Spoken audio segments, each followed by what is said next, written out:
السلام علیکم ورحمۃ اللہ وبرکاتہ۔ الحمدللہ والصلاۃ علی رسول اللہ اما بعد۔ قرآن مجید میں اللہ تعالیٰ فرماتے ہیں وَنُفِخَ فِي الصُّورِ فَإِذَا هُم مِّنَ الْأَجْدَاثِ إِلَىٰ رَبِّهِمْ يَنْسِلُونَ کہ جب سور پھونکا جائے گا تو مردے اپنی قبروں سے نکل کر اپنے رب کی طرف چل پڑیں گے۔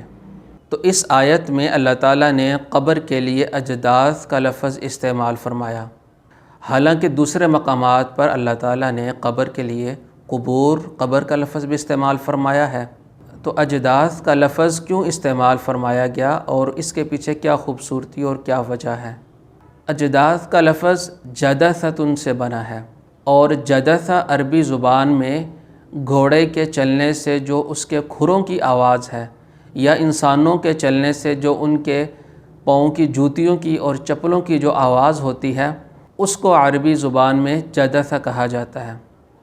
یعنی جب گھوڑے بہت تیز چلتے ہیں اور ان کے کھروں سے آوازیں نکلتی ہیں، یا بہت سے انسان تیز تیز چل رہے ہوں تو ان کی جوتیوں کی اور چپلوں کی آوازیں آتی ہیں، اس کو عربی میں جدث کہا جاتا ہے۔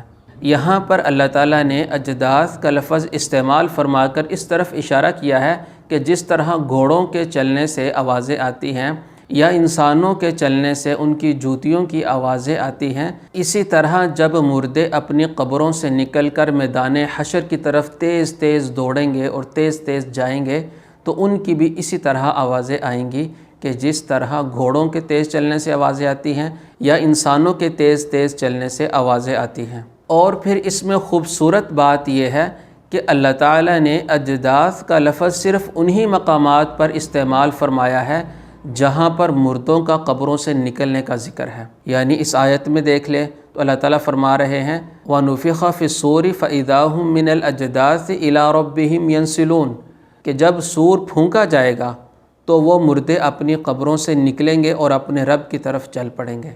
اور پھر سورہ قمر میں اللہ تعالیٰ فرماتے ہیں خُشَّ عَنْ أَبْصَارُهُمْ يَخْرُجُونَ مِنَ الْأَجْدَاثِ کہ اس دن آنکھیں جھکی ہوئی ہوں گی اور مردے اپنی قبروں سے نکلیں گے۔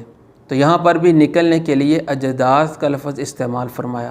اور پھر سورہ معارج میں بھی اللہ تعالیٰ اجداث کا لفظ استعمال فرماتے ہیں یوم یخرجون من الاجداث سراعا کہ جس دن مردے اپنی قبروں سے تیزی سے نکلیں گے۔ تو جہاں پر مردوں کے نکلنے کا ذکر ہے وہاں پر اللہ تعالیٰ نے اجداث کا لفظ استعمال فرمایا اور اس طرف اشارہ فرمایا کہ جب یہ نکلیں گے تو ان کی آوازیں بھی اسی طرح آئیں گی جس طرح گھوڑوں کے تیز چلنے سے یا انسانوں کے تیز تیز چلنے سے ان کی پاؤں کی آوازیں آتی ہیں۔ اور جہاں پر مردوں کے نکلنے کا ذکر نہیں ہے بلکہ مردوں کے قبروں میں پڑے رہنے کا ذکر ہے، وہاں پر اللہ تعالیٰ نے اجداث کا لفظ استعمال نہیں فرمایا بلکہ وہاں پر قبور کا لفظ استعمال فرمایا ہے۔